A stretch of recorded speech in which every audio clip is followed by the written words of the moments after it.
कक्षा 9 ध्यान दें। प्रश्नावली 7 हम लोग 3 हमें आपको बताना है, जिसमें क्वेश्चन नंबर फर्स्ट बताना है ना। पहला सवाल आपको हम बताना है। देखिए चित्र इसमें बनाया गया है, ठीक, साफ साफ बना हुआ है चित्र। प्रश्न में लिखा क्या है, त्रिभुज ABC और DBC एक ही आधार BC पर दो समद्विबाहु त्रिभुज। कौन कौन? ABC और DBC ये एक ही आधार पर बने हुए दो त्रिभुज इस प्रकार हैं कि A और D भुजा, A और D, A बिंदु और ये D बिंदु, भुजा BC अर्थात ये भुजा BC के एक ही ओर हैं। मतलब BC के क्या है, ये एक ही ओर क्या है, A भी है और D भी है, मतलब इधर नहीं है। आप जान रहे BC जब हमने लाइन खींचा, रेखाखंड खींचा, तो भैया ये ऊपर या नीचे, तो ऊपर दो बिंदु हैं A और D, ठीक है। यदि AD बढ़ाने पर A को आप D बढ़ाएं, है ना, AD बढ़ाने पर अगर AD को आप बढ़ाते हैं तो BC को अर्थात ये BC को क्या करता है, ये AD काट देता है, अर्थात प्रतिच्छेद करता है ना, प्रतिच्छेद करता है। तो प्रतिच्छेद बिंदु क्या है आपका, P है, ठीक। इस प्रकार का सवाल है ये। आपको दिखाना है कि त्रिभुज ABD ये वाला त्रिभुज सर्वांगसम त्रिभुज ACD ये दोनों त्रिभुज का सर्वांगसम है। यह बात आपको सिद्ध करना है, ठीक। बोलिए, इतनी बात समझ में आई? समझ में नहीं आया? अच्छा, चीज समझ में आ गया। देखो हम लोग बताने शुरू कर रहे हैं। पहला फर्स्ट पार्ट, ठीक है। ABC DBC एक ही आधार, ABC ABC और क्या है, DBC, ये देखिए DBC, ठीक है भैया। चित्र देखते जाएं आप। ABC मतलब पूरा त्रिभुज और DBC ये त्रिभुज जो हम बना दिया, देखो अलग बना दिया। अच्छा, ये दोनों त्रिभुज कैसे हैं भैया, ये समद्विबाहु, दोनों समद्विबाहु त्रिभुज हैं, ठीक है। और दोनों का आधार क्या है, BC, दोनों का आधार ये BC है, अर्थात दोनों के आधार एक ही हैं, ठीक है। अब आप जरा हमको ये बताओ, त्रिभुज ABC और त्रिभुज DBC में, ठीक, आप देखोगे तो हमको लगता है कि ये समद्विबाहु है। तो समद्विबाहु मतलब ये AB AC के बराबर है और ये BD DC के बराबर है। बोलो ठीक, तो तभी समद्विबाहु कहोगे भैया जब ये दोनों भुजाएं बराबर हैं, ये दोनों भुजाएं बराबर हैं, इस त्रिभुज की ये वाली भुजा और ये भुजा, दोनों भुजाएं बराबर हैं, तो इनके सामने वाले कोण भी क्या होगा, अर्थात ये वाला कोण इसके बराबर होगा। इसी प्रकार AB AC के बराबर है, तो ये वाला कोण इसके बराबर होगा। बोलो, बराबर होगा नहीं बराबर होगा, है। अब अगर बराबर हैं तो इससे क्या निष्कर्ष निकला, जरा गौर से देखिए।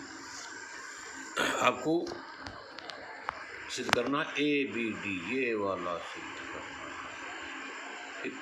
तो जरा गौर से देखिए चित्र में कौन त्रिभुज लेंगे, ABD और त्रिभुज कौन सा, ACD में, ठीक। अब आप जरा बताइए, अगर अब आपसे हम कह देते हैं कि भैया इस त्रिभुज में देखिए ये वाला BD क्या इसके बराबर है, तो आप कहेंगे हाँ बराबर है। कहे बराबर है, क्योंकि भैया ये आपका त्रिभुज कैसा है, DBC समद्विबाहु है, अर्थात इसकी दो भुजाएं बराबर हैं। कौन कौन, BD और DC बराबर हैं, ठीक है। अर्थात क्या बताया हमने, BD और BD और DC क्या है, बराबर। चूँकि BDC क्या है, तो समद्विबाहु, ठीक है। तो आप देख रहे हो ये वाली भुजा इसकी क्या है बराबर, क्यों। अब रही बात इसकी बात करनी है, तो इस त्रिभुज में देखा आपने बी डी और डी सी डी क्या है बराबर, लिख देंगे आप बी डी बराबर सी डी। भैया ये बी डी और सी डी क्या है बराबर है, इस त्रिभुज के लिए ये वाली भुजा इसके बराबर। अब त्रिभुज चूँकि अलग अलग हो गए तो ये वाली भुजा इसके बराबर है या ये भुजा इसके बराबर है। अब आप ज़रा बताओ पूरे त्रिभुज में ज़रा गौर से देखिए, क्या ए बी और ए सी बराबर है? हाँ भैया ये कोण इसके बराबर है। बराबर क्यों है? क्योंकि ये वाली भुजा इसके बराबर है, क्योंकि समद्विबाहु त्रिभुज है ना। तो ए बी और ए सी क्या है बराबर हैं। ए बी बराबर ए सी लिख देते हैं ए बी बराबर ए सी। बोलो इन दोनों त्रिभुज की अगर हम बात करते हैं तो देखते हैं पाते हैं क्या पाते हैं कि बी डी बराबर सी डी है ना। त्रिभुज दोनों का हम निकाल लेने वाले, ये वाले निकाल लेते हैं ए बी डी। ये देखिए निकाल लेते हैं अलग से, ये ए बी डी और इसको निकाल लेते हैं सी डी। ये क्या नाम है इसका, ए सी डी। इन दोनों त्रिभुजों की बात करना है हमको। तो हमने क्या लिखा है बी डी बराबर सी डी, बी डी बराबर सी डी। अब कहे बराबर हैं क्योंकि ये समद्विबाहु त्रिभुज ही है। समद्विबाहु त्रिभुज में दो भुजाएं क्या होंगी बराबर होंगी। बी डी बराबर सी डी क्या कहेंगे आप, एक प्रकार से क्या है ये दिया है। और ए बी बराबर ए सी, ये भी क्या है दिया है, क्योंकि समद्विबाहु त्रिभुज है ना ये दोनों समद्विबाहु, ये भी समद्विबाहु ये भी समद्विबाहु है ना। तो बी डी क्या होगा भाई डी सी के बराबर होगा, ए बी क्या होगा ए सी के बराबर, कोई तो हमने लिखा। अब आप ज़रा बताओ ए डी क्या दोनों त्रिभुजों में है क्या? हाँ इधर वाले में भी है इधर वाले में भी है। ये भी आप लिख सकते हो ए डी बराबर ए डी। तो आप देख रहे हो दोनों त्रिभुजों की तीनों भुजाएं क्या हैं अलग अलग बराबर हैं, है ना। तो सर्वांग समता की कसौटी कौन, यस यस यस से आप चाहो तो लिख सकते हो सर्वांग सम की कसौटी एस एस एस से क्या हो गया, त्रिभुज ए बी डी सर्वांग सम त्रिभुज ए सी डी। दोनों त्रिभुज क्या हो गए सर्वांग सम हो गए। अच्छा बताओ अगर दोनों त्रिभुज सर्वांग सम हो गए तो भैया हमारी बात तो सिद्ध हो गई, क्योंकि हमको दोनों त्रिभुज सर्वांग सम दिखाना था। ठीक है, अब ये बताओ अगर ये दोनों त्रिभुज सर्वांग सम हैं, ठीक है, मतलब मेरा कहने का ये है अगर ये दोनों त्रिभुज कौन कौन ए बी डी और ए सी डी है ना, ये वाला इधर वाला और ये इधर, दोनों क्या हो गए सर्वांग सम हो गए। और सर्वांग सम हो गए तो क्या फ़ायदा मिला, है ना। आपने सी पी सी टी याद है, अगर सर्वांग सम हैं तो इनके संगत भाग भी क्या होंगे बराबर होंगे, अर्थात ये वाला कोण इसके क्या होगा बराबर होगा।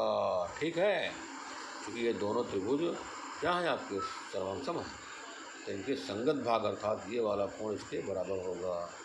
क्या बराबर होगा, क्योंकि ये बताया गया है त्रिभुज अगर सर्वांग सम है तो उनके संगत भाग बराबर होते हैं, जिसको हम लोग शॉर्ट में सी पी सी टी लिख देते हैं। अच्छा अब रही बात प्रश्न में देखो लिखा गया है ए बी पी ये पूरा त्रिभुज, ए सी पी अर्थात ये त्रिभुज। तो इन दोनों त्रिभुज को हम निकाल ले रहे हैं सेकंड नंबर पर। अच्छा सेकंड नंबर पर निकाल ले रहे हैं, क्या नाम है ए बी पी है, ये लिख देते हैं अलग से बना देते हैं ए बी पी। ठीक है, अब इधर लगा देते हैं ए सी पी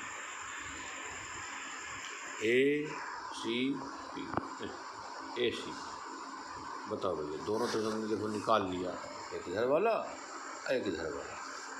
ठीक, अब रही बात, अब हम आपसे कहेंगे कि ये वाला कोण इसके बराबर, तो चेक कर लो देखो बी ए पी ये पूरा, सी ए पी ये पूरा, बोलो दोनों कोण क्या है बराबर है। क्यों बराबर है, क्योंकि ये त्रिभुज क्या थे और ये वाले त्रिभुज क्या थे भैया ये सर्वांग सम थे। तो अगर सर्वांग सम है इनके संगत भाग बराबर होंगे, इसीलिए ये वाला कोण इसके बराबर है। तो आपको लिखना पड़ेगा यहाँ पर कोण बी ए पी बराबर कोण CAP, ये वाला कोण। ठीक, इतनी बात समझ में आई। अच्छा, अब हम कहे भैया बराबर, तो आप लिख दो CPCT, ये लो। अब इसको आप समझिएगा क्या लिखा हुआ है। अच्छा, आप बताओ AB क्या AC के बराबर है? हाँ, AB बराबर AC कहे दिया है ये बात। देखो ना यहाँ पर चित्र में, अगर देखा ना कि ये वाली भुजा ऐसे क्या है बराबर AB बराबर AC, क्योंकि ABC त्रिभुज कैसा था?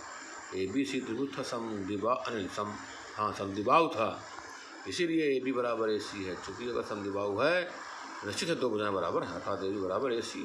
देखो हम यहाँ लिख दिया है, क्या लिख दिया है? AB बराबर AC, क्यों दिया ये बात। ठीक, अब जरा ये बताओ AP क्या दोनों त्रिभुजों में? हाँ, तो देखो ना AP जो है दोनों त्रिभुजों में उभयनिष्ठ है, या AP बराबर AP, या ऐसे लिख सकते हैं AP उभयनिष्ठ है। ठीक है। अच्छा, ये जो काम किया हमने, इसमें कौन कौन त्रिभुज लिया गया है? ABP और ACP लिख देते हैं। त्रिभुज ABP और त्रिभुज ACP में, ठीक है, ये वाला कोण इसके बराबर क्यों? CPCT। A बराबर AC क्यों दिया है? क्योंकि समद्विबाहु की बात की गई है। AP क्या होगा? अनिष्ट है, AP दोनों त्रिभुजों में है। तो बताओ, अच्छा त्रिभुज दोनों सर्वांगसम हो गए कि नहीं हो गए? हाँ, इसलिए लिख देते हैं त्रिभुज ABP सर्वांगसम त्रिभुज ACP सिद्ध हो गया। देखिए, आप सेकंड नंबर भी सिद्ध कर चुके। ठीक, अब ये बताओ अगर ABP और ACP सर्वांगसम है तो इससे फायदा, अरे इससे ये फायदा हो गया कि दोनों त्रिभुज सर्वांगसम हैं, इसलिए इनके संगत भाग बराबर होंगे, अर्थात ये वाला भाग इसके क्या होगा? बराबर होगा। ठीक है, ये ध्यान रखिएगा, ठीक है, जरूरत पड़ेगी। देखिए लिखा आप, अगला क्या लिखा? थर्ड नंबर AP, ये AP क्या करता है? कोण A और D को क्या करता है? समद्विभाजित करता है, अर्थात कोण A अर्थात ये पूरे, इस पूरे कोण क्या करता है? ये AP दो भागों में बांट देता है, अर्थात ये वाला भाग इसके बराबर। ठीक है, और क्या करता है? कोण D को, ये कोण D बताओ ये पूरा हुआ कि नहीं? ये कोण D को भी क्या करता है? समद्विभाजित करता है, अर्थात ये वाला भाग इसके क्या है? बराबर है। ये आपको सिद्ध करना पड़ेगा, तभी आप कहोगे कि हाँ AD कोण A को और कोण D को भी समद्विभाजित करता है। ठीक, ये बात लिखना पड़ेगा आपको। अच्छा, देखते हैं, देखिए थर्ड नंबर आप लिखोगे यहाँ पर, क्या लिखोगे? चूँकि ABD लिख दो, चूँकि त्रिभुज ABD सर्वांगसम त्रिभुज ACD, त्रिभुज ACD है ना, दोनों त्रिभुज क्या है? सर्वांगसम हैं, इसलिए कोण BAD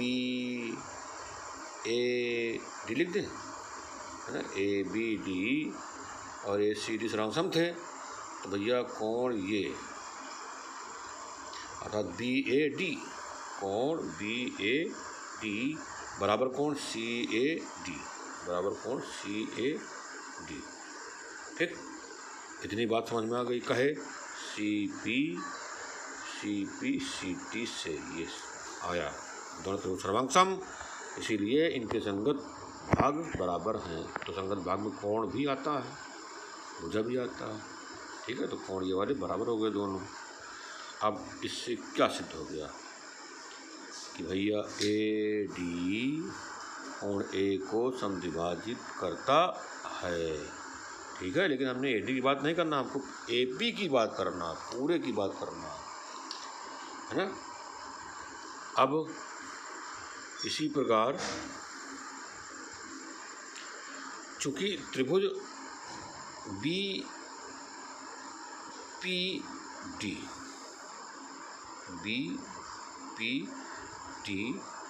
और CPD ये कोण भी क्या हो जाएं? अगर सर्वांगसम हो जाएं तो ये वाला कोण इसके बराबर होगा। तब हम कह सकते हैं कि हाँ भैया ए पी कोण डी को भी समद्विभाजित करता है। तो हमको पहले ये दोनों त्रिभुज क्या करना पड़ेगा, सर्वांग-सम सिद्ध करना पड़ेगा। ठीक, तभी हमारा काम हो पाएगा। क्यों? तो हम कोण बी डी पी और सी डी पी ये क्या करें, सर्वांग-सम सिद्ध करें। तो हमें तो ये लग रहा है कि आप फर्स्ट और सेकंड पार्ट अभी लगाएं, है ना, और थर्ड और फोर्थ फिर बता दें, कोई दिक्कत, क्योंकि कम पढ़ना ही ज़्यादा हितकर है। लेकिन जो पढ़ें सॉलिड, ठीक है। तो कुल मिला करके क्वेश्चन नंबर 1 का फर्स्ट पार्ट और सेकंड पार्ट बड़े ईमानदारी से लगा डालिए, अपने पैर में पूरा कर लीजिए। और ऐसा आप पढ़ने यदि हम आपसे लगवाएं कि आइए इसको लगाइए फर्स्ट और सेकंड नंबर, तो बिल्कुल लगा लो बढ़िया फर्स्ट क्लास बता करके। ठीक, अब इसका जो थर्ड पार्ट और फोर्थ पार्ट है ये हम फिर बता देंगे। ठीक, कोई दिक्कत? चलिए शेष फिर